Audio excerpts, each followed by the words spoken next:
Hi, I'm Taylor with Mom on the Spectrum. This is my third time trying to shoot this video. Just want to be honest and say that I'm having a hard time making it happen because my words are not working. So I'm starting over, put on some comfortable clothes, and I am going to try to just share this information like I'm in my living room having a conversation with you, dear viewer. So we're talking about autistic burnout and depression, the similarities and the differences. And this is an important topic to talk about because they're treated differently. And I'm an autistic advocate, coach. I teach classes online. I work very closely with the autistic community every day. And I'm a late diagnosed autistic mom of 2 autistic kids. And this is a problem that we run into a lot, is being treated for depression when really we're just in autistic burnout. And so I want to spend some time talking about the similarities and differences today so that we can distinguish between the two and help support ourselves better when we're going through either one of these experiences. So I should note, I'm not a medical provider and this is not medical advice. Please seek a qualified medical provider before making any changes to your healthcare routine. I started my channel in 2021 because I had just learned I was autistic and it totally changed my life. So now I'm here to create resources and provide support for other autistic adults, specifically women, but all are welcome here. And if that sounds like something that might be helpful to you, please subscribe to the channel. This is a beautiful community. There's so much positivity and kindness and love here. And I always welcome differing ideas and perspectives. Just please be kind and ask questions, stay curious about other people's experiences in the comments, and we can all have a good time here together. So that being said, I'm going to put the infographic that goes along with this video in the description so that you can follow along. I will also put it up on the screen as I talk about each of the points. And then at the end, I'm going to share, honestly, probably my all-time favorite sensory support product that I use to help me sleep better. And obviously sleep is always important, but especially going through depression or autistic burnout, sleep is utterly important. So hang around until the end of the video. I will share my favorite sleep product with you. And if you'd like to just find more information out about that, I will put a link in the description so you can jump there immediately. Okay, let's jump right in. So I also have like tropical pants on. They don't go with what I'm wearing, and I have cat hair on my shirt. So let's start with the similarities between these two conditions because, I mean, that's part of why we need to talk about them in the first place. They can present very similarly. Okay, so with both depression and burnout, there can be a change in appetite. Now, with autistic burnout, for me, it tends to be more related to texture aversion. Like my senses are overwhelmed, and so only my safe foods are tolerable. Like I have a specific protein bar that always tastes okay, or French fries. Like they're not necessarily healthy choices, but my ability to tolerate different textures is very diminished. Now with depression, it tends to be that our taste buds, they process taste differently. If you've experienced depression, it's like things don't taste as flavorful. It's like almost like they don't have taste. They've lost taste. And so that can affect your ability to want to eat. I mean, things don't taste the way that they did before. So it can present with a change in appetite, but in my experience, the reason for that change in appetite has been somewhat different. Curious to know if you relate to that. Next on the list is fatigue. So with both depression and burnout, there's going to be a lot of tiredness involved. You're going to feel like you don't have enough energy to do the things that you want or need to do. Next up is feeling worthless or guilty. This is very common with both of these things, especially because our culture is so obsessed with productivity. Whenever you're in a low valley with no energy, where you feel like you can't do things, it's very common to feel guilty or worthless because you're not doing anything to contribute to the world around you. Next up is difficulty thinking and or making decisions. So our executive functioning is significantly impacted in both depression and burnout.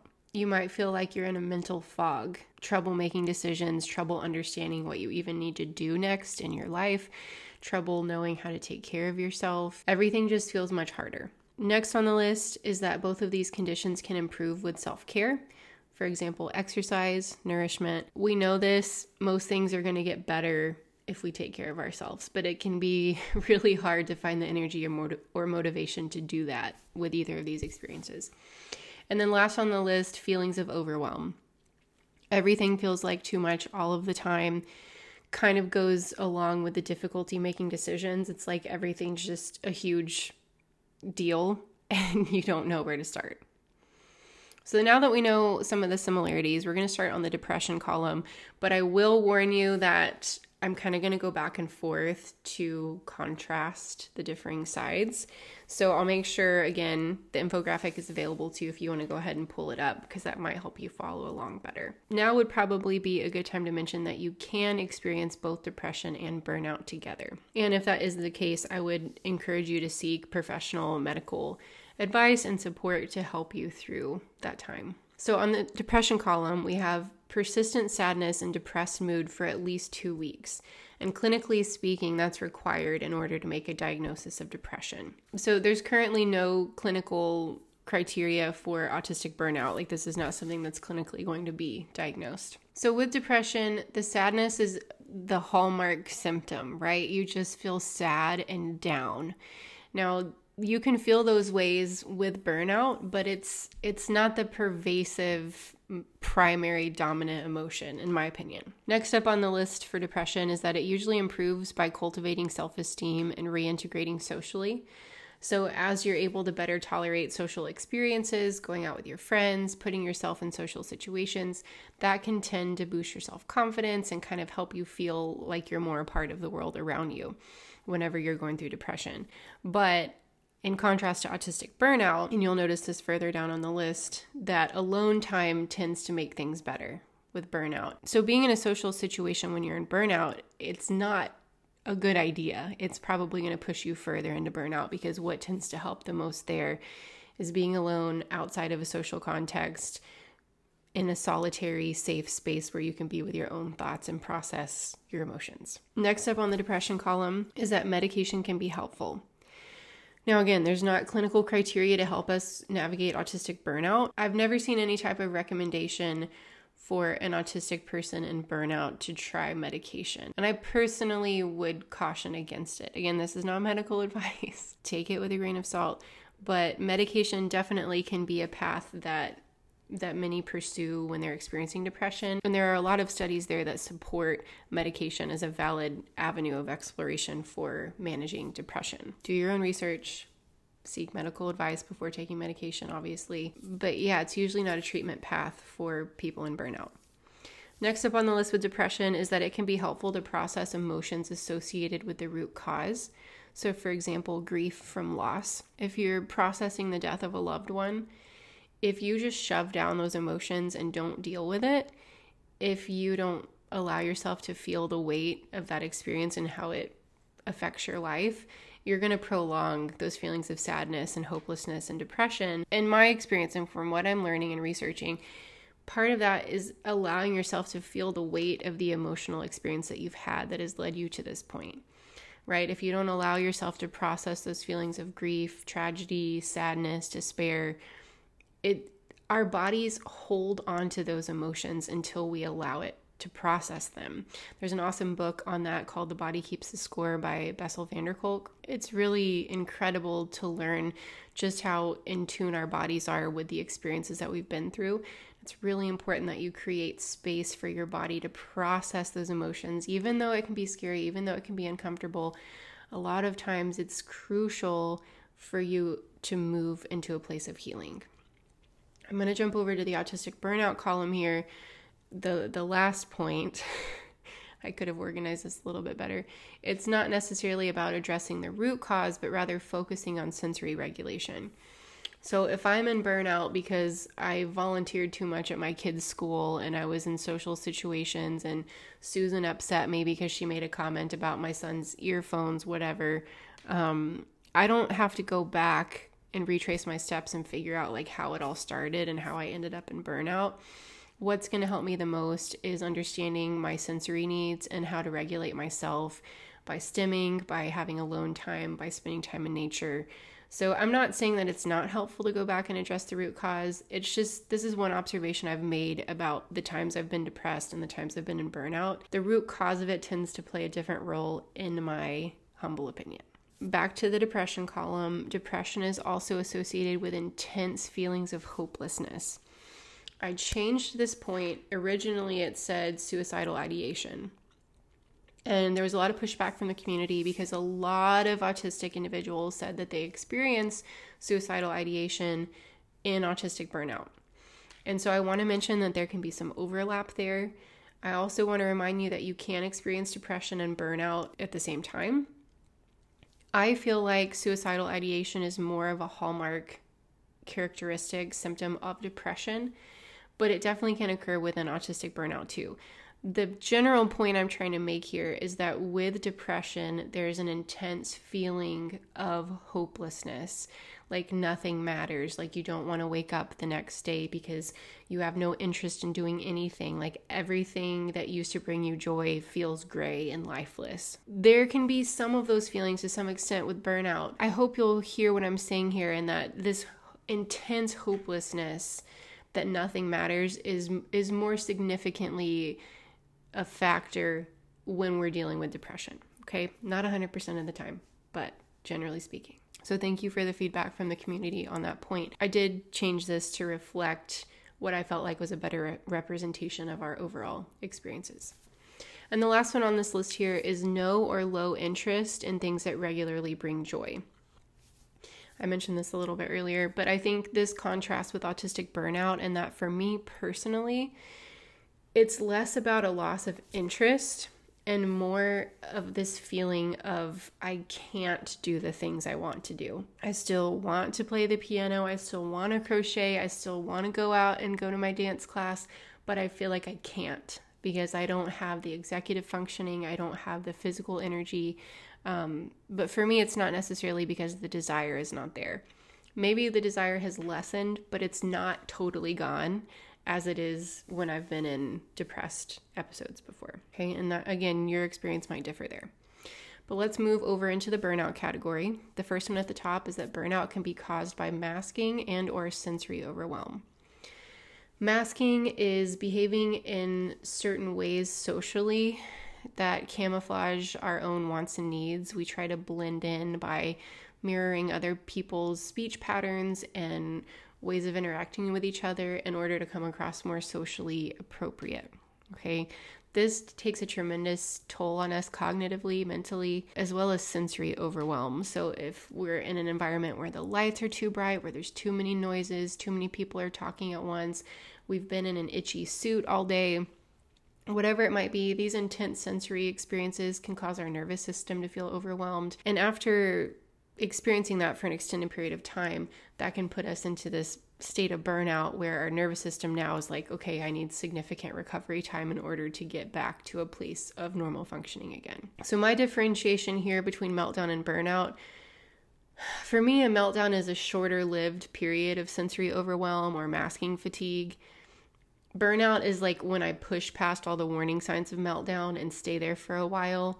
It's intense feelings of executive functioning fatigue, more of an intense fatigue, physical tiredness. So there's a lot of overlap, in my opinion, between meltdown and burnout, but that's kind of a topic for a different video. I just want to at least make a note of that here. Next on the list for burnout is that it can lead to depression. I mentioned this earlier.